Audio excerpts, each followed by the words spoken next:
నమస్తే అండి, welcome to Sri Bhavani Saree House. ఈరోజు వీడియోలో మీకు ప్యూర్ సిల్క్, క్రేప్ సిల్క్ అన్నమాట. దాంట్లో బాడీ అంతా జరీ చెక్స్ వచ్చి middle part Kalamkari design, border వచ్చి మనకు జరీ బార్డర్ 4 ఇంచెస్ బార్డర్ ఉంటుంది.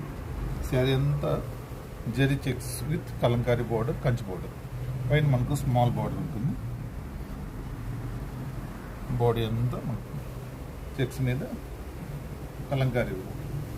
దీని పళ్ళు పాటు వచ్చింది ఇలా కలంకారీతో కాంట్రాస్ట్లో పళ్ళు అనేది ఇచ్చామన్నమాట. బ్లౌజ్ వచ్చి ఇలా జరీ చెక్స్ వచ్చి దాంట్లోనే బూటీ స్టైల్లో బ్లౌజ్ అనేది ఉంటుంది. ఇందులోనే మనకు నెక్స్ట్ కలర్ కాంబినేషన్ వచ్చి red and green combination. Next colour combination వచ్చి blue and pink combination. Next colour combination వచ్చి mehndi green and red colour combination. Next colour combination వచ్చి బ్లూ అండ్ రాయల్ బ్లూ